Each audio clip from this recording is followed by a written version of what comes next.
The lake shimmered under the rising sun, still as glass, with only the flick of a trout fin breaking the surface now and then. I'd just cast my line top water, a quiet ripple, when I heard the soft crunch of golf cart tires on gravel. I sighed. So much for peace. I didn't turn around. Not yet. I knew what was coming. "Excuse me," came a clipped, chirpy voice. "Do you have a permit to fish here?"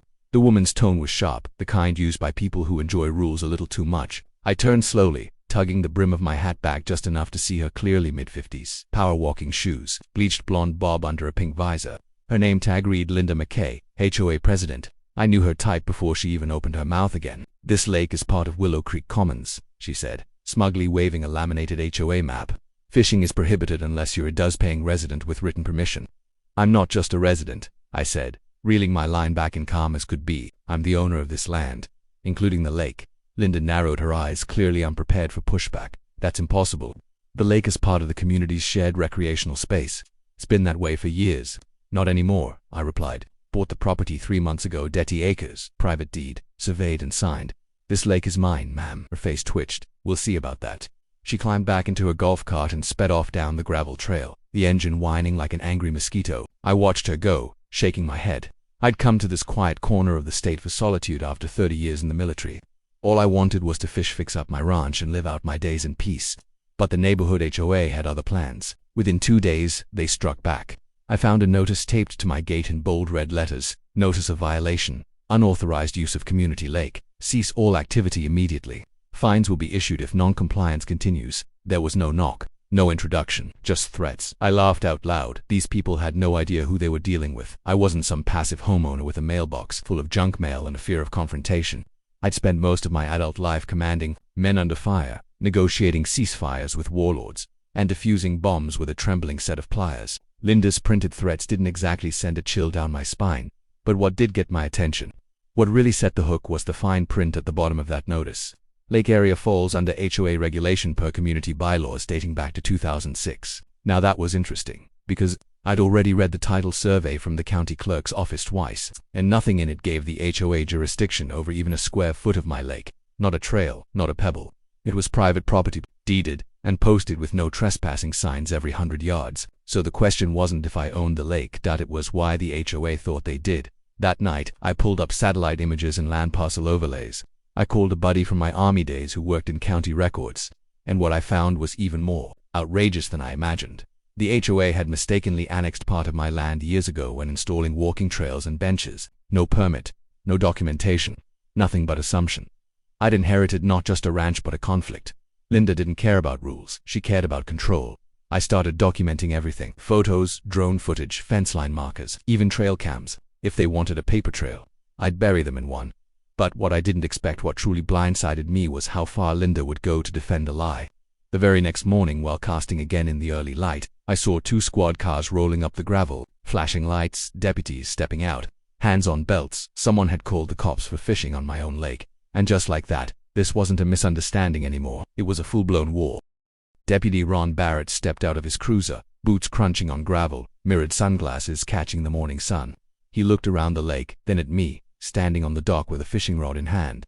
"Morning," he said, voice measured. "Got a report about someone trespassing on HOA property."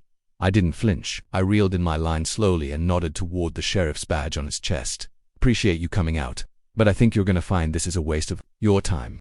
His partner, a younger deputy named Keene, stayed back, hand resting lightly on his belt. Ron stepped forward as I handed him a folder laminated copies of the land deed, parcel map, and survey. He took his time flipping through the pages, pausing at the highlighted sections. "This lake's all yours. Every inch. Bought it, fair and square.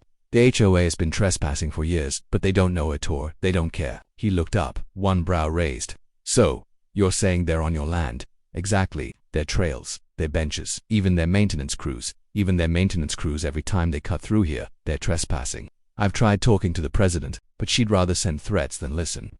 Behind him, Linda McKay pulled up in her golf cart like she was riding into a courtroom. She marched toward us, HOA clipboard in one hand, smartphone in the other. "There he is," she snapped, pointing at me like she was calling out a fugitive. "This man is refusing to vacate HOA land. I demand a citation. Immediate removal." Ron held up a hand without even turning to her. "Linda, we're looking into it. I already provided our bylaws," she huffed. "That lake has always been part of the community. It's in the records." "No," I interrupted. It's in your brochures, not in the deed. There's a difference. She flushed. Are you a lawyer now? I don't need to be. I've got the title, the survey, the law's on my side. Ron flipped back to the map. This is from the county. Directly you can verify it. And you'll see the HOA has no legal claim. Linda stepped forward, finger wagging. This is harassment. He's been filming residents, threatening fines, putting up illegal fences. Correction, I cut in. I've been documenting trespasses and protecting my property. You'd do the same if the roles were reversed. Ron glanced at Keene, then back to Linda. Look, ma'am, this looks like a civil matter. And if these documents hold up, Mr. Walker's well within his rights. You're not going to arrest him. She demanded. Double quotes. No, ma'am. But you and your board might want to consult your lawyer before stepping foot on this land again. Linda's jaw clenched. This isn't over. She turned on her heel and stormed off, tires spinning dust into the air as her golf cart peeled away. Deputy Keene watched her go, then turned to me. You think she's coming back? Oh, she'll be back, I said, my voice cool. But next time I'll have the county surveyor standing next to me. Ron handed me back the folder. You've done your homework. If anything else comes up, give us a call. And if they keep pushing, you might want to file a formal desist. Already drafting it. The deputies left, and the silence returned, but it didn't feel peaceful anymore. The air had changed. Lines had been drawn. This wasn't just a neighborly dispute, it was a power struggle, one that went deeper than bylaws and boundary lines. Linda wanted control. That lake, that dock, even my backyard, she saw them as her kingdom. And I was the intruder ruining the illusion. But I didn't back down in Kandahar, and I sure as hell wasn't backing down in Willow Creek. That afternoon, I installed new trail cameras, motion-activated infrared. I staked reflective boundary markers every 50 feet. I even put up a laminated sign at the old trailhead, private property trespassers will be documented and reported. I didn't use threats. I didn't raise my voice. I just made the truth visible and unmistakable. By evening, the HOA Facebook group lit up like a wildfire. Neighbors were asking why their walking trail was blocked. Parents wanted to know why the picnic tables had been removed, and one post, half angry and half panicked, said it all. Greater than why didn't the HOA tell us the lake isn't ours? Linda had poked a bear, and now the bear was fully awake with documents, cameras, and the law on his side. For a brief moment, I thought reason might prevail, but I'd underestimated the depths of Linda McKay's delusion and the lengths she'd go to protect her fantasy of power. The next morning, I spotted two teenagers hauling fishing rods down the old walking trail, ducking past my no trespassing signs like they didn't exist.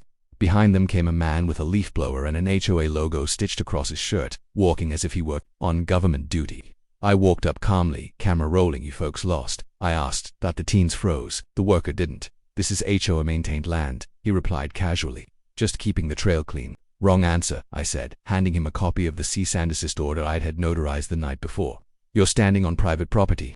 One more violation and I'll have your supervisor in front of a judge. He looked confused, then irritated, but left without another word. The kids followed, looking sheepish. That evening, my phone buzzed with a notification from one of the trail cams I'd set facing the HOA side of the lake. It captured Linda in full visor and clipboard mode, standing on the far edge of my dock.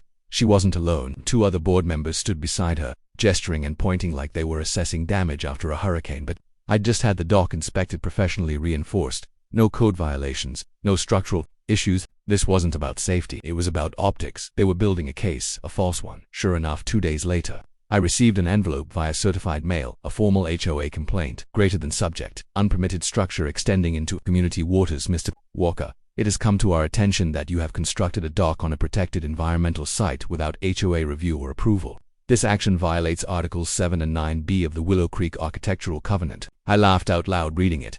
They were now accusing me of building a dock on their water even after the sheriff and county confirmed otherwise. It was desperate, delusional, and completely unhinged. But it wasn't just about me anymore. The HOA had gone from nuisance to legal threat. They were manufacturing grievances, and if I let them keep doing it, they'd eventually drag me into court or worse, stir up enough resident support to create real pressure. So I escalated. A real estate attorney named Roberta Kleintoff as nails, sharp as a scalpel. The moment she saw the documents, her eyes narrowed. They've been illegally occupying your land for over a decade, she said. You could file for damages. Isli, I don't want money, I told her. I want them off my land and I want them to stop harassing me. She nodded. Then we hit them where it hurts, liability exposure. Roberta drafted a formal notice of land encroachment and unauthorized access. It wasn't just legal, it was a loaded cannon pointed straight at the HOA board. We sent the notice to the entire HOA leadership, the county land office, and just to twist the knife, a copy to every resident within Willow Creek. The document included maps, drone photos, timestamps, and a clear list of violations. And it worked. sort of residents started talking. Fast up my mailbox filled with letters, some apologetic, others curious, a few furious but misinformed. One woman, a retired schoolteacher named Carla, knocked on my door with a pie and a stack of questions. "Linda told us this lake was community property," she said, embarrassed. "I walk my dog here every morning. Are we trespassing?" "Unfortunately, yes," I said gently. "But I'm not here to run anyone off. I just want the truth respected. The rules followed, same as anyone." Carla looked down. "We'd never checked, we just trusted the HOA." That night, the Willow Creek Community Facebook group turned into a battleground. Neighbors posted copies of my survey and Roberta's notice. Some accused Linda of overreach, others defended her blindly, but the seed of doubt had been planted and it was growing fast, and Linda, she was losing her grip. The following weekend, she held an emergency HOA meeting at the clubhouse. I attended not to argue, just to listen. Linda stood in front of a folding table with a projector screen showing a map she'd clearly edited herself. "This is the community overlay," she said, voice tight, "and this disputed lake has been part of our shared environment for years. This man is threatening our traditions." I raised my hand. "So, just to clarify, you're saying my notarized deed, county-approved survey, and sheriff boundary lines are all wrong?" Linda hesitated, eyes darting. She wasn't prepared for someone who knew how to fight with facts. One of the residents stood up. "Why didn't you tell us the HOA was building trails on land we didn't own?" Silence. Linda had no answer. Her kingdom was crumbling and the lake was slipping through her fingers. 3 days after the HOA's emergency meeting imploded, I got a call from the county inspector. "Mr. Walker," he said, "you were right. The HOA's trails, picnic stations, even part of their so-called commons area built illegally on your parcel. We'll be issuing a formal order for immediate removal." I didn't smile. Not yet. I'd learned to hold my celebrations until the ink dried. But that moment marked a quiet turning point, the shift from defense to justice. The very next day, county crews showed up at sunrise. They staked flags, marked off boundaries, and taped official notices to benches. Trail signs, and even a trash can marked Willow Creek HOA property. One worker turned to me, grinning. "You're the guy who owns the lake, right?" "That's me." "Well, you've stirred a hornet's nest. But I gotta say, it's refreshing seeing someone stand their ground." By noon, the news was everywhere. Local Facebook groups, the HOA's online bulletin, even a brief segment on the local station. A well-spoken anchor summarized it simply. Greater than a decorated veteran and landowner proved his lake was never part of the HOA despite years of misuse and false enforcement by its leadership. County records confirm full private ownership. The HOA may face fines and lawsuits over their trespassing. The final blow didn't come from me. It came from Linda's own board. 2 members, David Sue and Marlene Griggs, called an emergency vote that same night.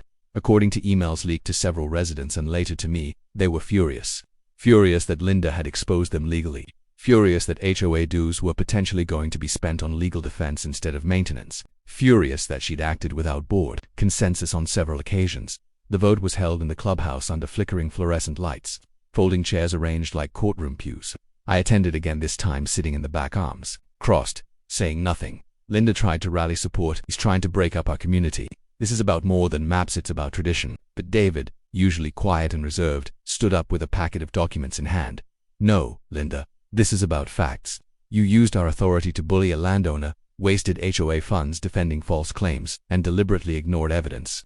That's not leadership, that's negligence." The vote wasn't close, 6-1. Linda McKay was removed as HOA president. The room erupted, some in cheers, others in stunned silence. She stormed out, clutching her clipboard like a lifeline, refusing to look at anyone. I watched her go, not with glee, just finality. She had drawn the battle lines and now she was retreating across them. The illusion shattered. In the weeks that followed, change came fast.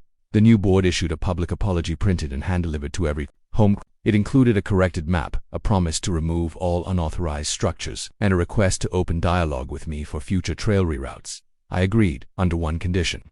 The HOA would install a permanent fence and signage marking the boundary of my land. They agreed, no argument, and just like that, the invisible war turned visible and ended. Residents stopped walking onto my land. The lake returned to what it always was, mine. And with the HOA out of the picture, I finally started the projects I'd put off for months: a new boat ramp, a lakeside cabin for my grandkids, and a fire pit under the cottonwoods. One evening, Deputy Ron Barrett returned, not in uniform this time, just a neighbor. He brought his son, a shy 12-year-old who'd just taken up fishing. "You mind if we drop a line off your dock?" he asked. "Not at all," I said, handing the kid a rod I'd just finished re-lining. As the sun dipped low and the boy reeled in his first bluegill, I looked out across the water, my water. For the first time in months, the surface was still undisturbed, mine in every sense of the word. Do you ever think it'd go this far? Ron asked. I shook my head. No, but I knew if I didn't stand my ground, they'd take more than just a lake, he nodded. Well, you set one hell of an example. And maybe that's what it came down to. Not revenge, not retribution, just the quiet satisfaction of being right. And the strength to defend what's yours, no matter how loud the opposition gets.